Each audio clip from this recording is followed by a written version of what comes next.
running back. 20 seconds later, throws me a 9mm. As he's running past me, he's like, dude. Right? And I'm like, what the?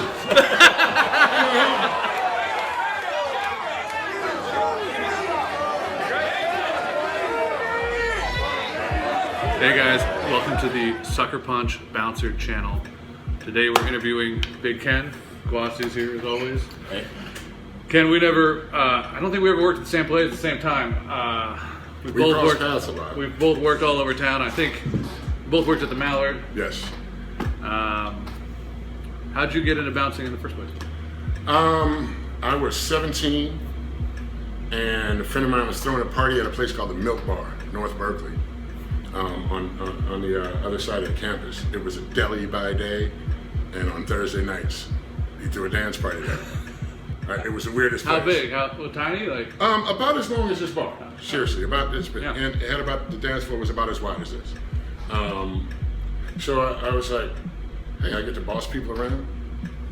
I get to throw people out.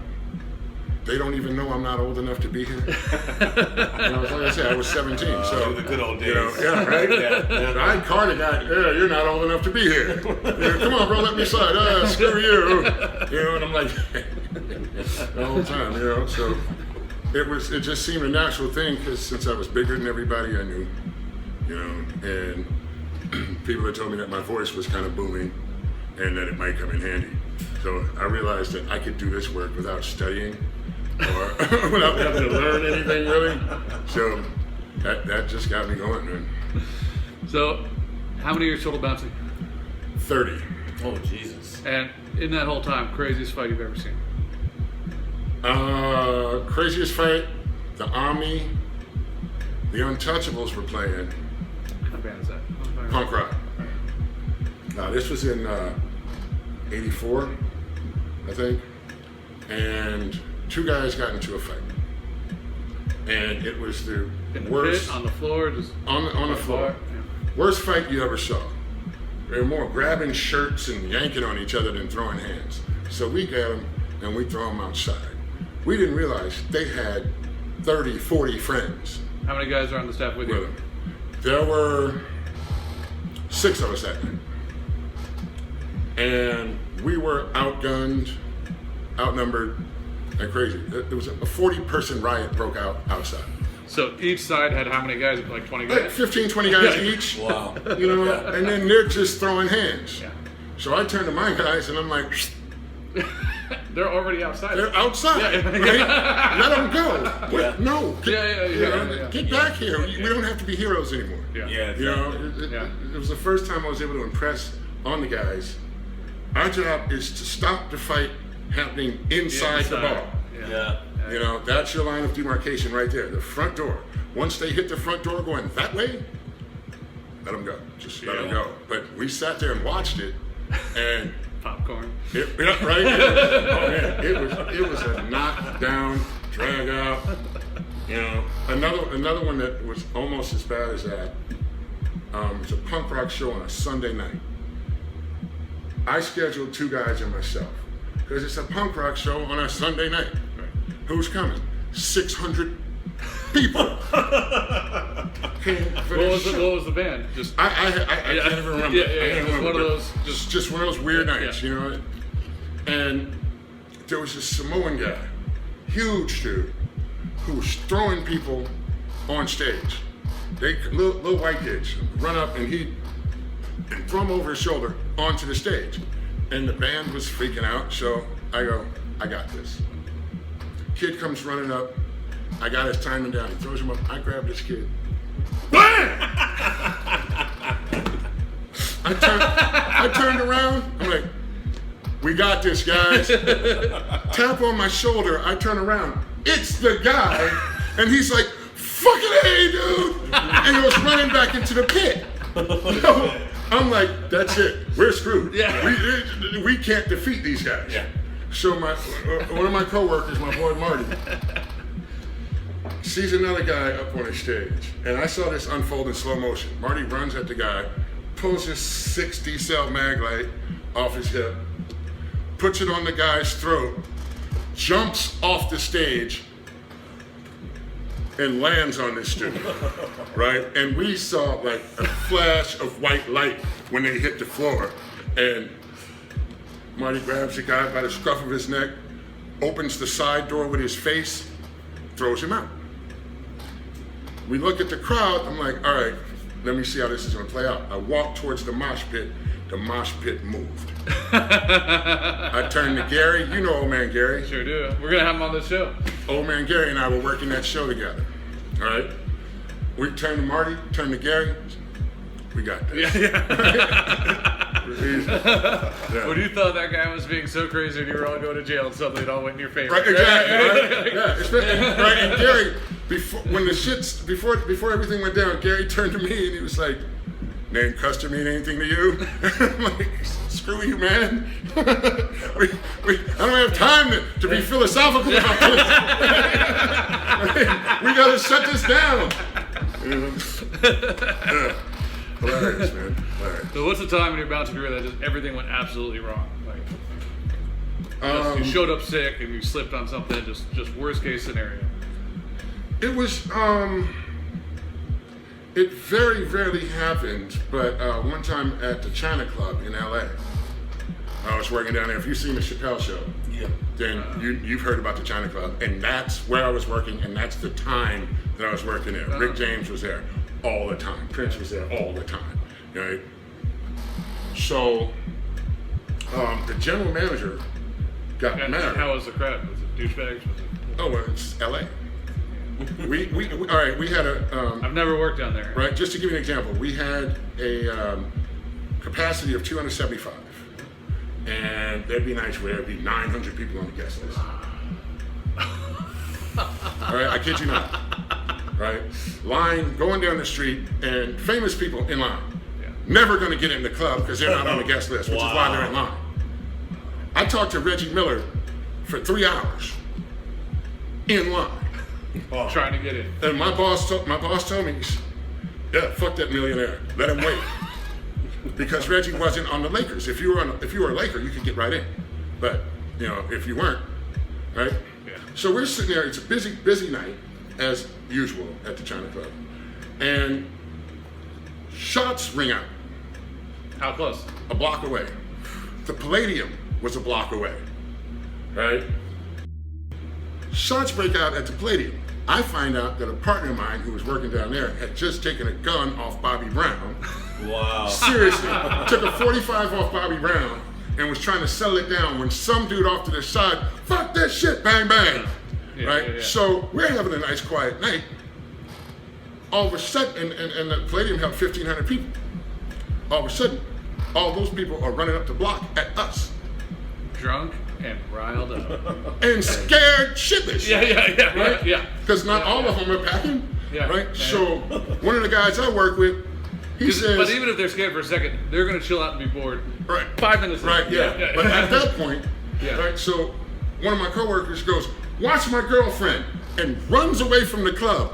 I'm like, well, what if, this is your girlfriend, that's gunfire. Yeah. Your responsibility. Right? Yeah. He comes running back 20 seconds later, throws me a 9mm as he's running past me. He's like, "Dude."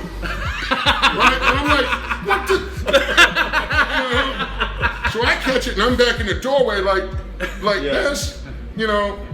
He gets his girlfriend, runs her down to the car. Then Are you familiar enough with guns to be able to check it? A gun that you've never held? And be no. Yeah.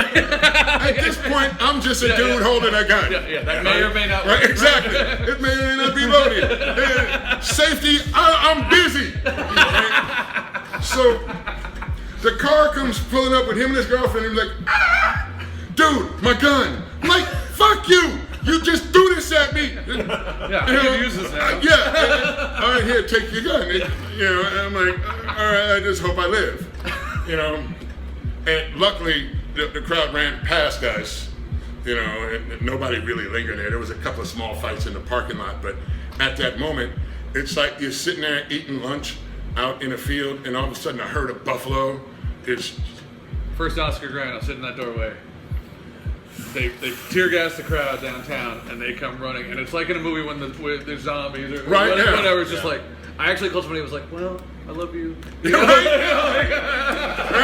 If anything happens, like, this is happening. yeah.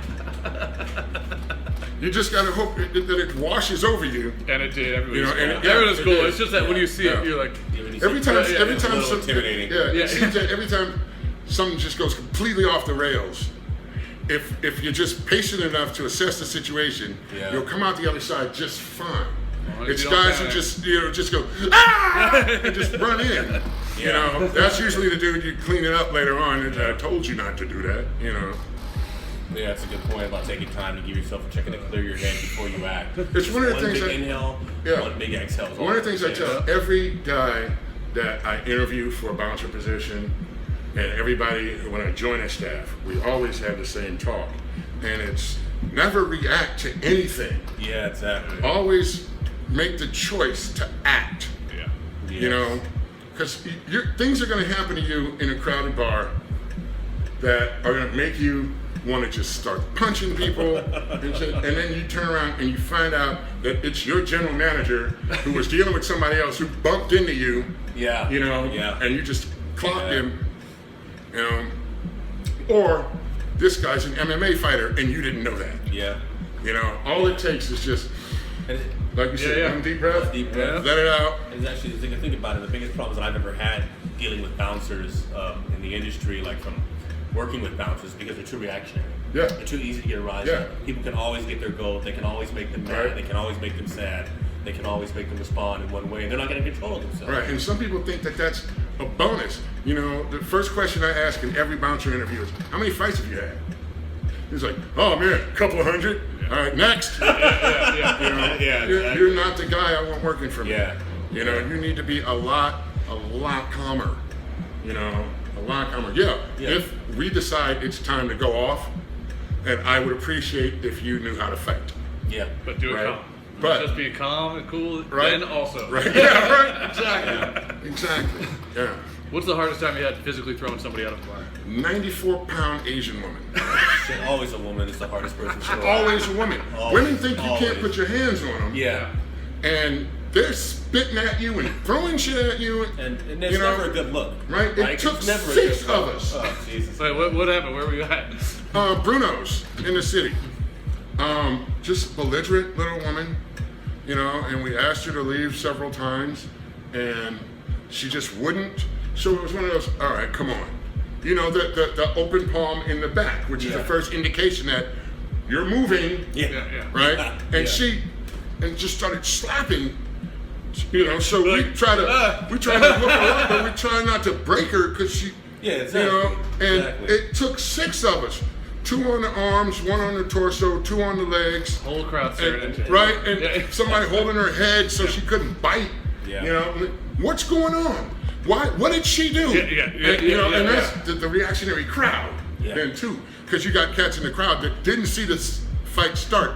But they're certain that you're wrong because you work here. You're just being an asshole. Exactly. You're a big man. Right? Yeah, exactly. Oh, why are you picking on her? You see this knife in my back? You know, it's hers. You know? And that's what it takes, a lot of crowd control. That's what having a booming voice helps out. It's like, mind your business, sir. You don't know what's happening here. Exactly. And I have to think of all the situations that I've dealt with, and gangsters, cold-ass bikers, whatever. Dealing with a drunk, crazy woman is without a doubt probably the most stressful situation to deal with. And as soon as they force you to put your hands on them, right? As soon as they force you to, the moment you put your hands on them and you're trying to handle it as gently as possible, the first thing you hear is, "Don't you fucking touch me! Take your goddamn hands out, harassment!" And you're like, "Oh dear God!" Right? It's never a good look. No, it isn't. Never a good look. So I figure the best thing to do is just be devastating. In what you do, just get it over with, because you're gonna be a fucking pariah anyway. There's no winning. There's no winning. There's no winning. So you might as well, if you can't win, just mash them to the ground, sit on them. I'm here all night, honey. You know, you're gonna calm down before I get tired. Exactly. You know. Exactly. And then walk them out. What's your favorite move for throwing somebody out? You've tried to talk them out. It hasn't worked out. Everything that you planned was a good one. My most effective move has been this one. I'll put my hand on their shoulder. I put my pinky on their neck, and I put my thumb on their shoulder. And I show them that I still have another hand. Yeah. Right? And they're like, this dude is grabbing half my body with one fucking hand. And I'm like, say, bro, you and me, we're going to go talk outside. How big are your hands? Yeah. That's Yeah. So it won't work for everybody. You know, if you got them little Donald Trump hands. Don't ever touch me with those big hands. I'm a basketball. Right? So that's been my, and then once they, you know, because they're like, do this, and then they'll look, and they'll go, Yeah. I see. I prefer to talk somebody down. If I can't, Of course. if I can't, I get them into the quickest, dirtiest chokehold I can. Yeah. Rear naked choke. Yeah. Yeah. I'll even tell the dude, you know what, man? You know what? I'm not. All right, look, you're right. You stay, and then take a step past him, chokehold. I changed my mind. Yep. You know, because I don't want to throw hands Exactly. at a bar Yeah. because that's when you get peripheral people involved. Yep. You know, that so-called collateral damage. Yeah. And you could be standing next to your best customer and accidentally elbow him and just ruin his night and, Yeah. and Yep. ruin that relationship. Yeah. You know, so you have to be aware that if you're throwing hands, that there are other people around you that could get involved in it. Yeah. And if that happens, then things escalate because you never know who his friends are and who their friends are and all that. And next thing You might have 30 guys in the back of right? the club just like It's you. like- Exactly, right? Yeah. You might just be screwed. It's like once you start a wildfire, you never know how hard it's Yeah. going to difficult to put it out or how it's going to go. So another question I have for you, we talked a lot about, what's worked for you. You know, I want to hear one story from you talking about and kind of an anti-bouncer story, a bouncer where somebody did the wrong thing and it didn't work for them. And why? Oh, you know? that shit happens all the time. It's usually with somebody who's got something to prove, Usually something to prove, yeah. right? So it's going to be, and no offense to small bouncers, but it's usually a small bouncer, They have to fight more. a new bouncer, People Yeah, it's true. hit them more. It's Yeah. an ex-cop, or somebody who wants to be a cop, a frat boy, you know, a failed athlete. It's Yeah. all these guys Yeah. who have Yeah. a chip on their shoulder for no reason, you know. Part of the reason they get into the business is because of that shit. And they think that being in the business gives them a license to start fights. And I've seen guys get tuned up by customers just because they were too aggressive in their approach, Yep. you know. And I'm like, always, excuse me, sir. Pardon me, ma'am. Yep. Yep. You mind if I talk to you for a second? No matter how belligerent they are, but when you go up, yo, man, you gotta go, and Yeah. start putting hands on people. I saw a guy guy sitting at a bar, drinking, bitching, complaining at no one. He was alone, right? He had had a bad day, which is why he was in a bar. You know, people go to bars for two reasons. I had a good day, I'm going to drink. I had a bad day, I'm going to drink. Yeah. Right? Well, he's sitting there alone, and he's bitching about his ex-girlfriend, his ex-wife, his kids, whatever. And somebody down the bar was upset at his language and his demeanor. So, send one of my new guys over there, see how he's going to handle it. He's just one guy. Oh, get that guy out of here. All right. Yo, motherfucker! Bow! Dude at the bar just turned around and Yeah. dropped it. Yeah. And he would have walked right out of there. Yeah. He would have Yeah. just. And then I walked over. Excuse me, man, but you know, you gotta go now. Yeah. Right? And the dude's like, man, I'm sorry, I'm just having a bad day. I'm like, hey, look, next time you come back, first beer on me. Yeah. You're fired. Yeah. You just totally turned a nothing situation into something huge because you had something to prove. You know, you already got the job. I hired you.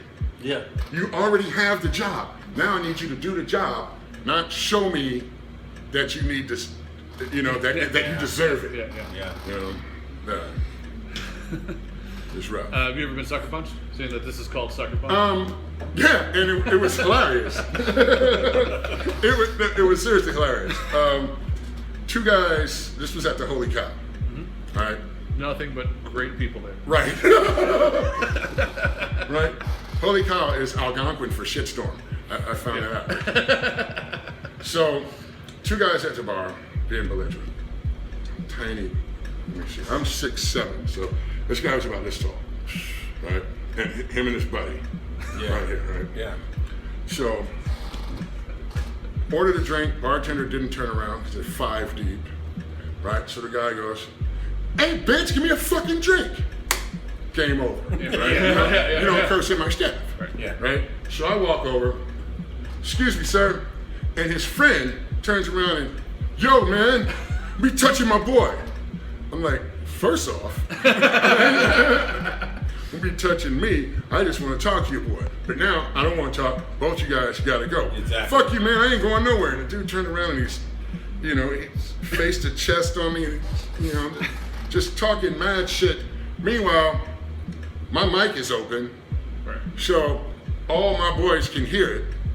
And at this point, we had 2 former Olympians on our staff, right? One guy shot putter, the other guy discus thrower. These are not normal people, right? So the troops are gathering.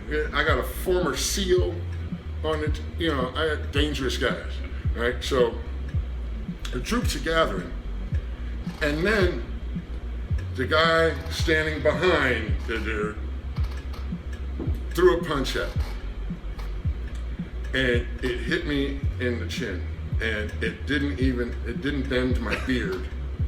It was the saddest little punch, and he thought he had done something because he was like, "Ah!"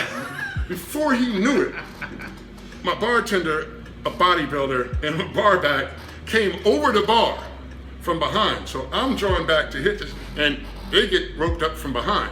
Then I see a line of bouncers, right? And they just handed this dude off like a fire brigade, all the way out the front door. So I run out the front door because I want to hit this guy, right? Get out there, the guy's on his back in the middle of the street, his girlfriend kneeling in his chest, driving on him. Oh, wow. "You stupid motherfucker, you ruined my birthday!"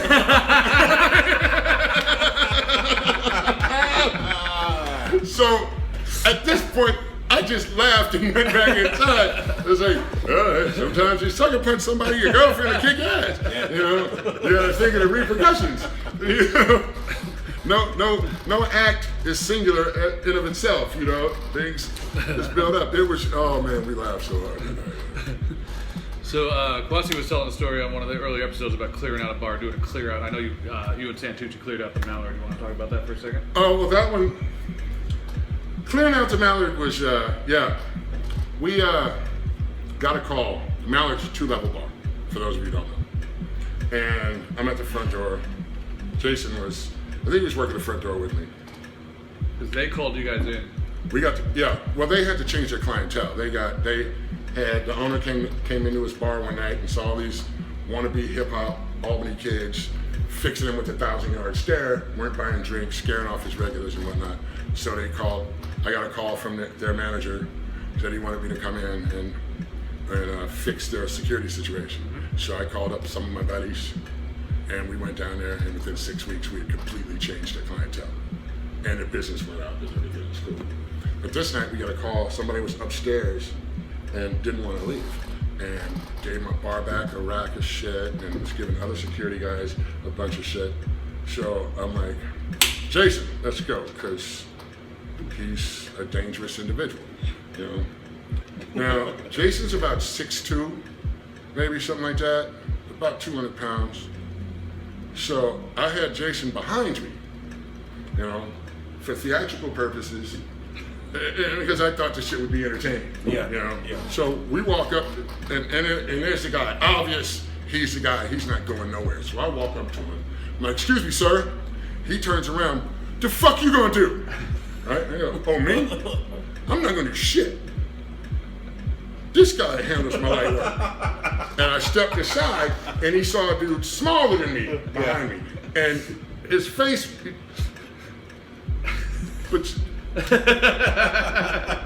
And he looked at Santucci and realized that what was standing in front of him was far worse than anything anywhere else at that moment. So he put his head down and very quietly and peacefully and excuse me, sorry, I have to leave now. Or just left the bar, and then me and Jason just cracked the fuck up because it was hilarious, you know. So you went over some advice right there about how bouncers should act and how they should be in the business. If you were talking to somebody that was about to go into the business, what advice would you give them? Learn to listen to what the people you want to throw out are saying, because you might find something in there that will help you get them out. Yeah. They might tell you why they're being such a fuck up. You don't have to listen for long. Seriously. Because if you go up and the guy's like, no, I don't have you fucking, then you can just grab him and throw him out. But, you know, if the dude's mother just died, Yeah. and, you know, and he's having a bad day, and then you roll up on him, Yeah. like, you know, Gangbusters, you're a villain, you have to get the fuck out of here. And again, you can escalate a situation like that. So the first thing you do is listen to everything, just pay attention to everything you can hear in a bar. It'll also give you insight into where the trouble spots may be brewing. Yeah. As you do your rounds, don't just walk around looking at the hot women, because that's what the youngsters always do. Yep. And then next thing you know, you're getting hit over the back of the head with a bottle. Yeah, exactly. Or, you know, a fight breaks out, you're tackled, you're on the ground. You never want to be on the ground in a bar. Not only because it's unsanitary, because it's dangerous. Yeah. You know? But listen to what they're saying and always engage people in a respectful way, regardless of how disrespectful they're being. It also gives you this. When the police show up, and they will show up, not every time, but they will. But when they do, in order for you to stay out of jail, you have to show a reasonable escalation of force. And never forget those words, reasonable escalation of force. They will keep you out of jail. You need to be able to tell the police that I went up to this person, I asked them to leave, I told them to leave, I helped them leave, I broke their leg. If that's what it comes to. But it has to happen in a specific order, and it has to happen actually that way. You can't just say it. And when there are witnesses around, that's why you do it this way. So your witnesses who just, they'll see what you do, and they'll come up, and the police will ask her, and it's, yeah, the guy went up, he asked him, he was very calm the whole time, you know, and this guy just kept going off. Yep. And finally, he hit the guy, and then the next thing you know, there was so much blood. It was, you know. But as long as you can show that you took these steps to get up to come kicking somebody's ass as opposed to just running in, you'll never go to jail, and the cops will love you. Yep. Yeah, that's a really They'll love good you. point. I think that's a lot of part that a lot of bouncers don't think about is the fact that they can go to jail if they handle the situation. Hell yes. You know, it's Hell always yes. been on the back of my mind because I don't want to go to jail. So it's always been on the back of my Especially mind. not with 6 drunk motherfuckers that you have previously thrown out of bars. No, You know? and not for doing your job, but for a situation Right? that could have been easily avoidable. Exactly. You know what I mean? And almost every situation is easily avoidable if you take the time to understand that you control the situation and you have a 98% chance of guiding how it goes.